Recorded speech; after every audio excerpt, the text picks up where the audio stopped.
Hey Tom, congratulations on the novel, Big Day. Hey. Glad to be here. Thanks for having me. Thank you. So, I'm not really a noir writer, but this is my take on noir. The Man Who Kissed the Mule. I need earmuffs because the world is too loud for me. I've got to finish my article, Rock Formation, of the Cockshall Range for the Geological magazine. And lately, I have been having way too many migraines from noises. I found the earmuffs and they are perfect, but everyone on the web recommended to try earmuffs on before buying. They might hurt your head if they don't fit. You try them on in a gun store. I don't know why I hate noises so much. When I was little, I used to stay home alone a lot. My father worked late hours even after my mother disappeared. When sick, I stayed home, ate red apples, and listened to the records. My favorite record was Small Black and had only 4 songs.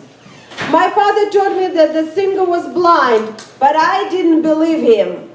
How could she write all those songs if she couldn't see, I asked. Sometimes I wish I were blind, he said.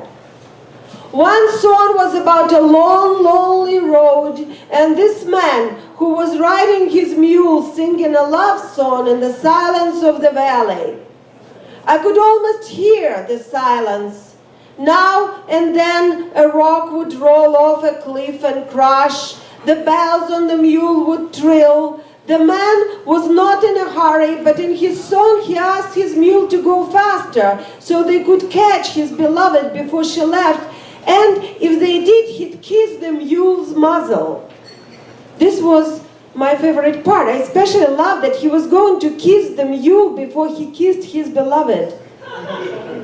That was also my father's favorite song, and he used to whistle it all the time, until the day he died, actually. Another song, my favorite, was called Dolphin Land.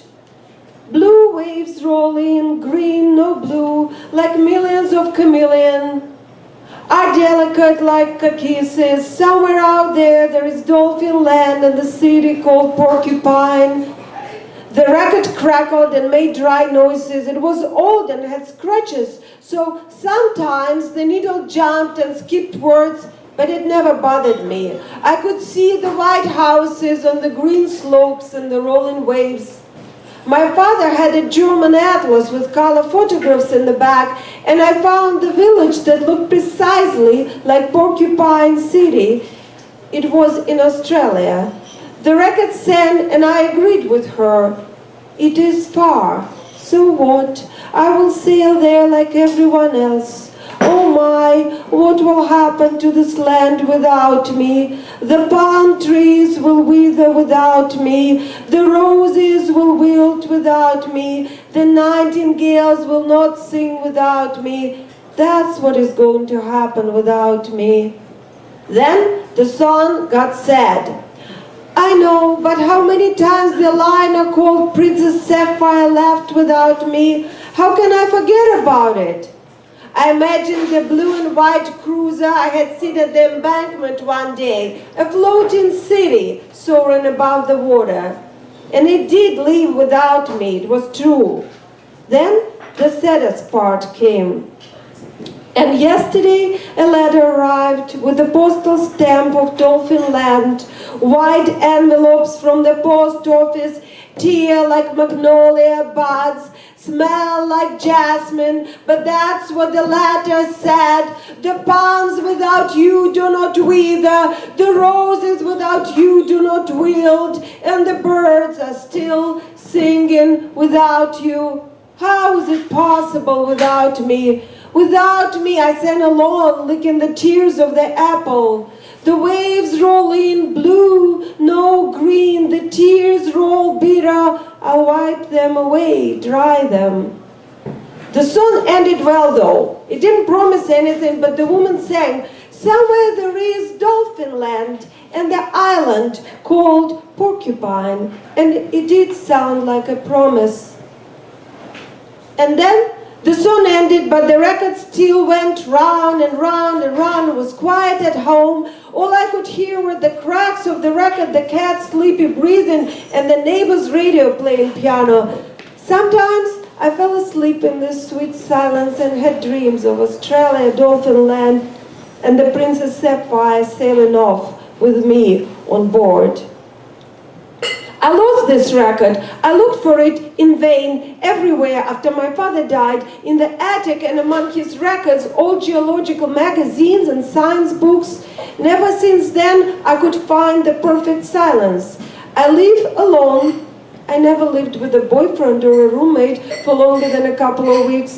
And I don't have pets because I have allergies. It is still too noisy. The ambulance outside, the crowds, no nightingales where I live. At night, beggars, drunks, occasional gunshots. I don't have a landline, and I keep my cell phone on mute at all times. No one calls anyway, but I hear the phones ringing from the neighbor upstairs. I always have my windows closed, but the sounds trickle in. On Saturday, I go to the gun shop to buy ear muffs. The salesman, Antonio, Tony he says, but I prefer Antonio, has slick hair and an earring, eyes long and shiny like plums. I try on a pair of pink ear muffs made by Winchester. They hug my head and the world sinks into silence. I still can read Antonio's lips. Thanks, good for you. What kind of gun do you have? Oh, I don't have a gun. You have a baby? No, no babies. I'm finishing my thesis, doing some writing, need to focus. These are perfect, I'll take them. I take off the ear muffs, he smiles at me, his teeth even but yellow. He's chewing gum and it smells fruity. You should get a gun, he says. A woman like you will look good with a gun. And then he shows me guns and knives and talks about bullets and his bulldog. He smiles a lot. He puts my ear muffs in a bag and says, want to take a shooting lesson, baby? I never wanted a shooting lesson and I don't have time, but I say yes. I stopped dating a while ago. It only distracted me from my work. It is not a date, I tell myself. It is a shooting lesson. Antonia takes me to an outside shooting range. It's a perfect setting for romance. I can see it now. The sun is going down. I wear my pink earmuffs. It's still really loud. He holds my hand with his and shows me how to load and reload a small pistol and how to aim. The pistol is not pink. It is heavy and steely, but it feels like a toy. I like the smell of smoke and the way it recoils in my hand. Antonia clips a target to the board. I can hardly see the thin white rings on the black, but as I take the pistol and squint one eye, everything transforms. The pistol is a part of me. It is me and the target. Nothing else exists in the world. An invisible line links my steel hand to the red dot on the target. I hear the perfect silence again. And as I push the trigger, I feel the bullet's trajectory. I am the bullet and I am the flight.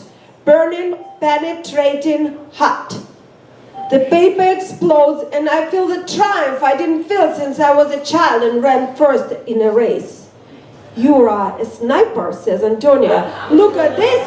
I keep shooting. All bullets packed in bullseye. My heart is beating fast. Antonia hugs me, his eyes shining. Baby, you're a chimp. Can I come over? His chewing gum is fruiting. His eyelashes are long. Sure, I say. At my place, we have burritos and ice cream. He then starts kissing me and I feel nothing, except for his mouth is too wet. At the range, I thought I wanted him. In my bedroom, I look at him and I wonder, what is he doing here? But I didn't have sex for so long, so we have sex. He is sloppy, smelly, all wrong, doesn't know what he's doing, and in 5 minutes he's asleep, snoring a little. That's probably why I don't have sex anymore. It's always the same. When I was little, I dreamed of a man riding to me in a mule carriage, singing quietly. The man who'd kiss the mule. He never arrived. Antonio is smiling in his sleep. I'm not asleep. I'm thinking. Tomorrow, I will go to his store and buy this pistol so I can go shooting every week by myself. I will fill in whatever the paperwork is needed. I'll carry the gun in my purse next to my checkbook and my father's keychain in the shape of a globe. I will never see Antonio. I don't need him. I don't need anyone. I have my pink passive earmuffs and the gun. I have my perfect silence. Somewhere there is Dolphin Land and the island called Porcupine.